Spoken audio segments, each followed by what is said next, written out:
இந்த நாளில் நமக்கு கொடுக்கப்பட்ட பைபிள் வேர்ஸ் வந்து யோபு 32வது அதிகாரம் 8வது வசனம். ஆனாலும் மனுஷரில் ஒரு ஆவி உண்டு, சர்வ வல்லவருடைய சுவாசமே அவர்களை உணர்வுள்ளதாக்கும். இந்த அதிகாரத்தில் வந்து நமக்கு 3 நண்பர்களும் பேசின வார்த்தைக்கு யோபுக்கு ஆறுதல் தரலை. தேவ நீதியை 3 நண்பர்களும் தவறாக புரிஞ்சு கொண்டு இதற்கப்புறம் நான் அமைதியாக இருக்க விரும்பவில்லைன்னு சொல்லி எலிகு இந்த இடத்துக்கு வராரு. யோபுவோட நண்பர் ஒருத்தர் வந்து எலிகுங்கிறவர் இந்த இடத்துக்கு இந்த அதிகாரத்தில் பேசுகிறாரு. இப்போது எலிகுக்கு பேசுகிறார், நீங்கள் வயதாகி மெச்சூரிட்டியாக இருக்கீங்க, அதனால நான் இள வயது உள்ளவன், அதனால நீங்கள் பேசட்டுன்னு சொல்லி நான் காத்திருந்தேன். யோபு நீதிமான் தான், ஆனால் கர்த்தரை போல் நீதி செய்கிறவர் இல்லை. 3 பேரும் பேசி ப்ராப்ளம் சால்வ் ஆகலைன்னு சொல்லி அதனால தான் நான் இப்போ பேச வந்திருக்கிறேன்னு சொல்லி அந்த எலிகு வந்து பேச ஆரம்பிச்சிருக்கிறாரு. 3 பேருமே மனித ஞானத்தினால அவங்க அந்த இடத்துல பேசுகிறாங்க. தேவன் அனுமதித்த காரியம் வந்து யோபுவின் வாழ்க்கையில் நடைபெறுது. யோசேப்பை எப்படி சிறையில் தேவனுடைய வார்த்தை புடமிட்டு அப்படியா யோசேப்பை உயர்த்தினதோ, அதே போல் யோபுக்கும் இது தேவன் அனுமதித்த காரியங்கிறது மற்றவங்களுக்கு தெரியலை. அது தேவனுக்கும் சாத்தானுக்கும் நடந்த அந்த சம்பாஷணையில் தேவன் யோபுக்காக வைராக்கியம் கொண்டு சொன்ன வார்த்தையின்படி இப்போ யோபுக்கு இந்த சம்பவங்கள் எல்லாம் நடந்து கொண்டு இருக்கிறது. அந்த 3 நண்பர்களுமே மனித ஞானத்தினால் பேசுகிறாங்க. இப்போ தாவீதை எடுத்துக்கிட்டோம்னா அவர் வந்து தேவ ஞானம் இருந்ததுனால்தான் அவரால் வந்து கோலியாத்தை ஜெயிக்க முடிஞ்சுது. அதுபோல் யோசேப்பு வந்து தேவ ஞானம், நான் உன்னை போல ஞானமும் விவேகமும் உள்ளவன் இல்லைன்னு சொல்லி தான் அந்த பார்வோன் வந்து யோசேப்பை வந்து அந்த 7 பஞ்ச வருஷங்களுக்கு வந்து என்ன செய்யணுங்கிறத யோசேப்பு ஞானமாக அந்த 7 வருஷம் செழிப்புள்ள வருஷத்தில் உள்ள சேமிப்பை 7 பஞ்ச வருஷத்துக்கு அவங்க உபயோகப்படுத்துகிறாங்க. முழு உலகத்தையும் அந்த யோசேப்பால் போஷிக்க முடிஞ்சது தேவனுடைய ஞானம் இருந்ததுனால் மாத்திரமே. அப்படிப்பட்ட ஞானம் வந்து இந்த இடத்துல இல்லைங்கிறத எலிகு வந்து பேசுகிறாரு. நமக்கு 1 கொரிந்தியர் 2:14 கூட ஜென்ம சுபாவம் உள்ளவன் வந்து தேவனுடைய ஆவிக்குரியவைகளை ஏற்றுக்கொள்ள மாட்டாங்க. அவைகள் அவனுக்கு வந்து பைத்தியமாக தான் தோன்றும். ஆவிக்குரிய பிரகாரமாக ஆராய்ந்து நிதானிக்கப்படுகிறவைகள் ஆனதால் அவைகளை அறியவும் மாட்டாங்க. அந்த உலக மனுஷர்கள் வந்து ஆவிக்குரிய ஞானத்தை வந்து அவங்க வந்து அறிந்து கொள்ள முடியாது. ஆவிக்குரியவன் எல்லாவற்றையும் ஆராய்ந்து நிதானிக்கிறான், ஆனாலும் அவன் மற்றொருவனாலும் ஆராய்ந்து நிதானிக்கப்படான். அப்படிதான் யோபு வந்து மற்றவங்களால ஆராய்ந்து நிதானிக்கப்பட முடியலன்னு தான் இந்த ஒவ்வொரு அதிகாரத்திலையும் நம்ம பார்க்குறோம். லௌகிக ஞானத்தில் ஒருவனும் உங்களை கொள்ளை கொண்டு போவதற்கு எச்சரிக்கையா இருங்கள்னு தான் இயேசுவும் நமக்கு சொல்லியிருக்காங்க. ஆலோசனை கூட நம்ம வந்து தேவ பிள்ளைகளிடத்துல ஆவிக்குரியவங்கிட்ட தான் நம்ம கேட்கணும். சங்கீதம் 51:10-11 நிலவரமான ஆவியை என் உள்ளத்துல புதுப்பியும், உமது சமூகத்தை விட்டு என்னை தள்ளாமலும் உம்முடைய பரிசுத்த ஆவியை என்னை விட்டு எடுத்துக்கொள்ளாமலும் இருன்னு சொல்லி தாவீது சொல்றாரு அந்த இடத்துல. அப்படியா நம்மளும் தேவனுடைய பரிசுத்த ஆவி, அந்த ஞானமுள்ள ஆவி நம்ம இடத்துல இருந்தாதான், பகுத்தறிகிற அந்த ஆவி நம்மகிட்ட இருந்தாதான் நம்ம எல்லா இடத்துலையும் ஜெயம் கொண்டு ஒரு வாழ்க்கை வாழ முடியும். உற்சாகமான ஆவி என்னை தாங்கும்படி செய்யும் சொல்லி ஒவ்வொரு நாள் நம்ம தேவனத்துல கேட்போம். அந்த 32 யோபு 32:8 ஆனாலும் மனுஷரில் ஒரு ஆவி உண்டு, சர்வருடைய சுவாசமே அவர்களை உணர்வுள்ளதாக்கும். நம்ம எல்லாத்துக்குமே ஒரு ஸ்பிரிட் இருக்கு, ஆவி உண்டு, உயிரோடு இருக்கும். நம்ம எல்லாருக்கும் அந்த ஜீவ சுவாசத்தை நம்ம இடத்துல இயேசுப்பா தந்திருக்கிறாங்க. அந்த சர்வருடைய சுவாசமே அந்த நாணம் தான் நம்மளை வந்து உணர்வுள்ளதாக்கும்.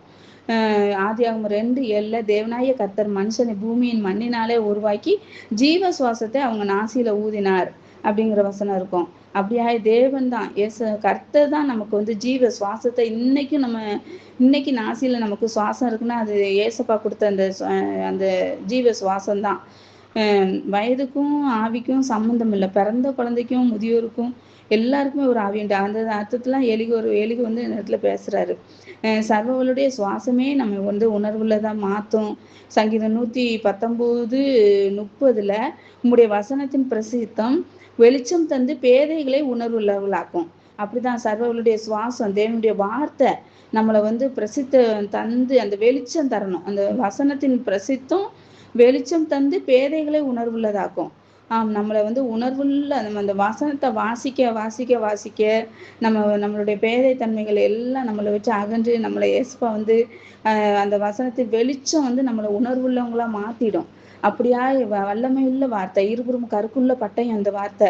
இது நம்ம இருதயத்தின் நினைவுகளையும் யோசனைகளையும் வரையறுக்கிற வார்த்தை. இந்த ஒவ்வொரு வார்த்தையும் இந்த வேத புத்தகத்துல இருக்கு. இதை உட்கார்ந்து நம்ம வாசிக்கும் போது தேவன் நம்மோடு இடைப்படுவார். நம்ம பாவங்களை நமக்கு ஒவ்வொரு வசனத்தையும் வாசிக்கையில நம்மளோட இடைப்பட்டு பேசி நம்மளை உணர்வுள்ளவங்களா மாத்துவார். பாவத்தை குறித்தும் நீதியை குறித்தும் நியாயத்திற்கு குறித்தும் கண்டித்து உணர்த்துக்கிற பரிசுத்த ஆவியானவர் நம்மளை ஒவ்வொரு நாளும் நடத்துவார். அதனால நம்ம வேதத்தை மற்ற புத்தகங்களை நம்ம, அதாவது ஸ்பிரிச்சுவல், ஹோலி ஸ்பிரிச்சுவல் உள்ள மற்றவங்க எழுதின புத்தகத்தை நம்ம வாசிக்கலாம். ஆனா அதை விட அதிக முக்கியத்துவம் வேத புத்தகத்துக்கு கொடுக்கும்போது, வேத புத்தகத்தை வாசிக்கும் போது நம்மளோட தேவன் தனித்தனியாய் பேசுவார். நமக்கு ஒருத்தவங்களுக்கு அதனோட அர்த்தம் வேற மாதிரி, அந்த சூழ்நிலைக்கு ஏற்ற மாதிரி தேவன் தந்திருப்பாரு. நமக்கு தேவன் அப்படியாய் அந்த இதனோட அர்த்தத்தை நமக்கு புரிய வைப்பாரு. இந்த வார்த்தை நம்மளை உயிர்ப்பிக்கும். வசனத்தை அனுப்பி குணமாக்குவேன்னு சொல்லி சங்கீதத்துல இருக்குது. அப்படியா இந்த வசனம் என்ன குணமாக்குச்சு, இதை நான் வாசிக்க அது என்ன தூய்மைப்படுத்துச்சு, பாவத்துல இருந்து எனக்கு விடுதலை தந்துச்சு, எனக்கு ரட்சிப்பை தந்தது, அபிஷேகத்தை தந்தது.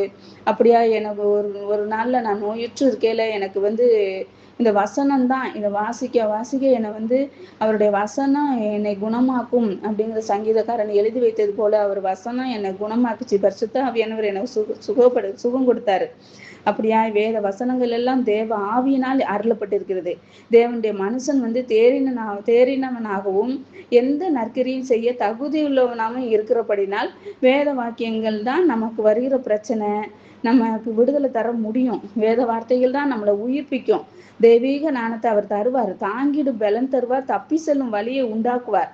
இந்த வார்த்தை நமக்கு எல்லாவற்றையும் தாங்க பலன் தரும், தப்பி செல்ல வழி செய்யும். இந்த உலக பிரச்சனை ஒரு பொருட்டல்லன்னு சொல்லி வேதத்தை எடுத்து வாசிக்கும் போது நம்மளோட இயேசுப்பா இடைபடுவார். ஒவ்வொருத்தவங்களும் நமக்கு முன்னால நடந்தவங்க எப்படி நடந்திருக்காங்க, நம்ம அவங்கள காட்டிலும் நம்ம நாணவான் அல்ல, பக்திமான் அல்ல, ஆனாலும் என்ன தேவன் இவ்வளவாய் விசாரித்து நடத்துகிறாரேன்னு சொல்லி இந்த உணர்வை நம்ம இருதயத்துல தரும். யோவான் 14:16 கூட, நான் பிதாவை வேண்டிக் கொள்வேன், அப்பொழுது என்றென்றைக்கும் உங்களோடு கூட இருக்கும்படிக்கு சத்தியாவியாகி வேறொரு தேற்றவாளனே உங்களுக்கு தருவார்னு சொல்லி இயேசுப்பா சொல்லியிருக்காங்க. உலகம் அந்த சத்திய ஆவியானவரை காணாமலும் அறியாமலும் இருக்கிறபடினா அவரை பெற்றுக்கொள்ள மாட்டாது. அவர் உங்களுடைய அப்படின்னு சொல்லி இயேசுப்பா சொல்லியிருக்காங்க. உலகம் இந்த சத்திய ஆவியானவரை அறியல, ஆனா ஆவிக்குரிய நம்மளை தேவனுடைய பிள்ளைகளாய் இயேசு கிறிஸ்துவின் பிள்ளைகளாய நமக்கு சத்திய ஆவியாகி ஒரு தேற்றத்தை வாழ்னா இந்த நாள்ல நமக்கு தந்திருக்கிறார். பழைய ஏற்பாடு காலத்துல இல்லை.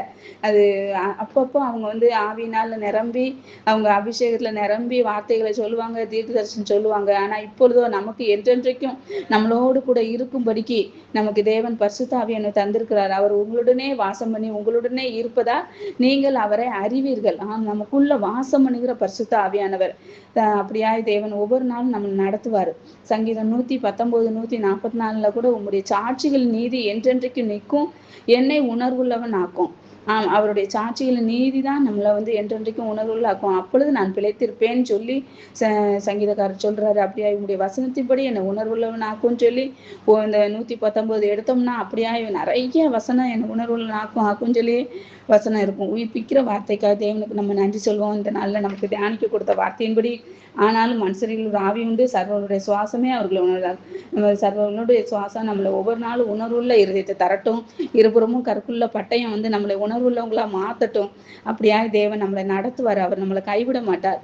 தொடர்ந்து அவர் நம்மளை நடத்துவார்னு சொல்லி விசுவாசத்தோடு அந்த வார்த்தையை பகிர்ந்து கொள்கிறேன். அப்படியாய் ஒரு பாடல் பாடும். திராணிக்கு மேலாக சோதிக்கப்பட ஒரு நாளும் விடமாட்டார்.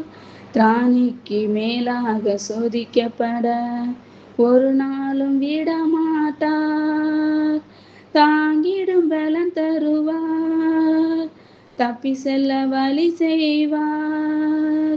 தாங்கிடும் பலன் தருவார், தப்பி செல்ல வழி செய்வார்.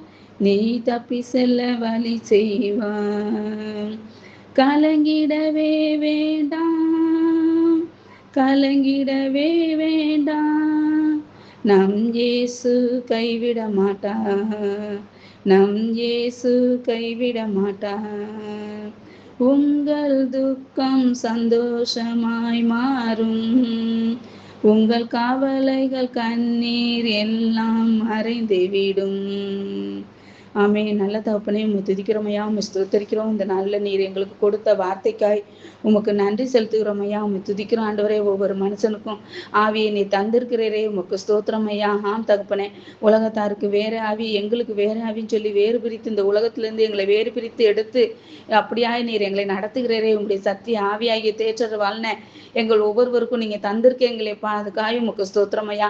அவர் சகல சத்தியத்துக்குள்ளும் உங்களை நடத்துவார் எங்களோட வார்த்தையின்படி ஆண்டவரே. ஆம் தகப்பனே, நீர் எங்களை சகல சத்தியத்துக்குள்ளும் நடத்த வாஞ்சை உள்ளவரா விருப்பம் உள்ளவரா இருக்கிறீரே, உமக்கு ஸ்தோத்திரம் ஐயா. அப்படியா எங்களை ஒவ்வொரு நாள் நீங்க நடத்துங்கப்பா, வழி நடத்துங்க. அப்படியா நீங்க எங்களை தொடர்ந்து நடத்த போறதுக்காக உமக்கு ஸ்தோத்திரம் ஐயா. சர்வ வல்லவருடைய சுவாசம் எங்களை உணர்வுள்ளவங்களா மாத்துறதுக்காக உமக்கு ஸ்தோத்திரம் ஐயா. ஆம் தகப்பனே, உங்களுடைய ஆவி ஆண்டவரே எங்களை உணர்வுள்ள ஆக்குது. அப்படியா உங்களுடைய வசனம் எங்களை உணர்வுள்ளவங்களா மாற்றுகிறதுக்காக ஸ்தோத்திரம் ஆண்டவரே. ஒவ்வொரு நாள் ஆண்டவரே நீர் எங்களை பரிசுத்தப்படுத்தும்படியா ஜெபிக்கிறேன். எங்களை நடத்துங்கப்பா, வழி நடத்துங்க. இந்த நாளில ஆண்டவரே தகப்பனே, எங்க ஒவ்வொரு யாரெல்லாம் துக்கத்தோடு ஆண்டவரே, கவலையோடு கண்ணீரோடு பாரத்தோடு தகப்பனே ஏக்கத்தோடு இந்த இடத்துல வந்து காத்திருக்காங்களோ அவங்க எல்லாருக்கும் ஐயா உங்களுடைய வார்த்தையினால் உயிர்ப்பியும் ஐயா. தகப்பனே, உங்களுடைய பரிசுத்த ஆவியானவர் ஆண்டவரே அவங்களை நடத்துங்கப்பா. தகப்பனே, சங்கீதக்காரர் சொன்னது போல ஆண்டவரே உங்களுடைய பரிசுத்த ஆவியை என் இடத்துல இருந்து எடுத்துக்கொள்ளாமல் இரும். நிலவரமான ஆவியை எனக்குள்ள புதுப்பின்னு சொன்ன வார்த்தையின்படி ஆண்டவர் ஒவ்வொருவருக்கும் ஐயா நீர் நிலவரமான ஆவியை தந்து புதுப்பிங்க ஆண்டவரே. இந்த நாள்ல உயிர்ப்பியும் ஐயா. தகப்பனே, உங்களுடைய வசனத்தின் பிரசித்தம் ஒவ்வொருவரையும் உணர்வுள்ளதா மாற்றட்டும் ஆண்டவரே. அப்படியா நீங்க நடத்த போறதுக்காக ஸ்தோத்திரம் ஆண்டவரே. எங்களுக்கு ஒரு நம்பிக்கையை நீர் தந்திருக்கிறீர் ஆண்டவரே. பரிசுத்த ஆவியானவர் எங்களோடு கூட இருக்கிறபடினால் ஆண்டவரே, சத்திய ஆவியானவர் வரும்போது சகல சத்தியத்துக்குள்ளும் உங்களை நடத்துவார். ஆம் தகப்பனே, அப்படியாய் நீர் எங்களை நடத்த உண்மையுள்ளவராக இருக்கிறீரே, உமக்கு ஸ்தோத்திரம் ஐயா. உண்மை துதிக்கிறோம் ஆண்டவரே. உண்மை ஸ்தோத்தரிக்கிற ஆண்டவரே. சத்திய ஆவியாகி வேறொரு தேற்றவன் நான் உங்களுக்கு தருவேன்னு சொன்னவர் ஐயா. தகப்பனே, உலகம் அவங்களை காண மாட்டாதுன்னு சொல்லி ஆண்டவரே எங்களை அவர் உங்களுடைய வாசம் பண்ணி உங்களுடன் இருக்குதா நீங்கள் அவரை அறிவீர்கள். ஆம் தகப்பனே, எங்களோட வாசம் பண்ணுகிற தகப்பனுக்காய் உமக்கு நன்றி நன்றி. பரிசுத்த ஆவியானவரே உம்மை ஸ்தோத்தரிக்கிறையா. எங்கள் ஒவ்வொருவரையும் ஆண்டவரே கண்ணீரை நீங்க தொடங்கி வைசப்பா. தகப்பனே, தேவனிடத்துல வந்தா நமக்கு ஆண்டவரே ஒரு தீர்வு உண்டுன்னு சொல்லி நம்பிக்கையோடு வந்திருக்க பிள்ளைகளுக்கு ஐயா நீர் ஆண்டவரே தகப்பனே ஒவ்வொருவரையும் அவங்க பிரச்சனையில இருந்து அவங்க இந்த நேரத்துல அவங்க கவலையில இருந்து கண்ணீர்ல இருந்து ஆண்டவரே நீங்க விடுதலை கொடுத்து ஐயா நீங்க ஆண்டவரை திரும்பவுமாய் அவங்களை உயிர்ப்பிக்கும்படியா ஜெபிக்கிறேன் ஐயா. நடத்துங்கப்பா, கரம் பிடித்து நடத்துங்க ஆண்டவரை. ஆசீர்வதியும் ஐயா. ஒவ்வொருவர் தேவைகளை நீ சந்தியும் ஆண்டவரை. படிக்கிற பிள்ளைகளின் தேவைகளை நீ சந்தியும் ஐயா. நாணத்தை கொடுங்க ஆண்டவரை. தகப்பனே, இந்த உலகத்துல இருந்து வேறு பிரித்து ஒவ்வொரு பிள்ளைகளையும் ஐயா வாழ்வு பிள்ளைகளை நீர் வேறு பிரித்து நடத்திடும்படியா ஜெபிக்கிறேன் ஐயா. தகப்பனே, புதிதாய் காலேஜுக்கு போகிற ஒவ்வொரு பிள்ளைகளையும் நீர் கரம் பிடித்து நடத்துங்கப்பா. எந்த நோக்கத்தோடு அந்த காலேஜுக்குள்ள என்டர் ஆகுறாங்களோ அந்த நோக்கத்தை ஆண்டவரே அவங்களுக்குள்ள நிறைவேற்றி ஐயா பரிசுத்தமாய் வெளிவரும்படிக்கு நீங்க உதவி செஞ்சிருங்க ஏசப்பா. நல்ல நண்பர்களை நீங்க கொடுத்துடலும் ஐயா. தகப்பனே, அப்படியாய் ஆவிக்குரிய ஃப்ரெண்ட்ஸை கொடுத்து ஒவ்வொருவரையும் ஆண்டவரை கூடி கூடி சும்மா இருக்க நேரங்கள்ல உண்மை ஆராதிக்கும்படிக்கு துதிக்கும்படிக்கான நேரங்களையும் விருப்பங்களையும் பிள்ளைகளுக்கு தந்தரல முடியா ஜெபிக்கிறேன். பரிசுத்த ஆவியானவர் நிரப்புங்கப்பா. அப்படியா நீங்க நடத்த போறதுக்கு ஸ்தோத்திரம். தீமையிலிருந்து ரட்சியும் ஐயா. யோசிப்பை போல ஆண்டவரை பாவத்துக்கு விலகி ஓடவும் ஐயா.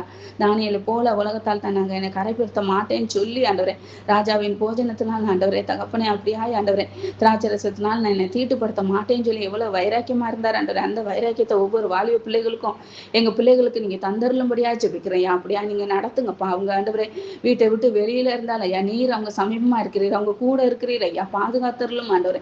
உலகத்திற்காக ஆண்டவரை கரைப்பட்டு விடாதபடிக்கு ஐயா எல்லா இடத்துலயும் ஐயா தங்கள் வாலிபத்தை அவங்க பரிசுத்தமாய் காத்துக்கொள்ள உதவி செய்யுங்க. சபைக்கு தூணும் ஆதாரமா மாத்துங்க ஆண்டவரே. வீடுகளுக்கு ஆண்டவரே பிள்ளைகள் ஆண்டவரே தாயின் தகப்பனுக்கும் ஆண்டவரே தகப்பனே அப்படியாய் ஆண்டவரே பிரியமுள்ள பிள்ளைகளாய் ஆண்டவரே தகப்பனே அப்படியாய் ஆண்டவரே தகப்பனே அவங்க ஆண்டவரே எந்த நோக்கத்தோடு காலேஜுக்கு அனுப்புறாங்களோ அந்த நோக்கத்தை அந்த பிள்ளைகள் நிறைவேற்றி அவங்களை சந்தோஷப்படுத்துறவங்களாய் காணப்படும்படிக்கு உதவி செய்யுங்க. அதை விட்டு வெளியே வரும்போது நல்ல ஒரு வேலையோட பிள்ளைகள் வெளியே வர நீங்க உதவி செய்யுங்க ஏசப்பா. அப்படியா ஒவ்வொரு பிள்ளைகளுடைய குடும்பங்களை நீர் கட்டும் ஐயா. ஆசீர்வதியும் வழி நடத்தும் மகிமைப்படும். இயேசுவின் மூலம் ஜெபிக்கிறேன் நல்ல பிதாவே, ஆமென்.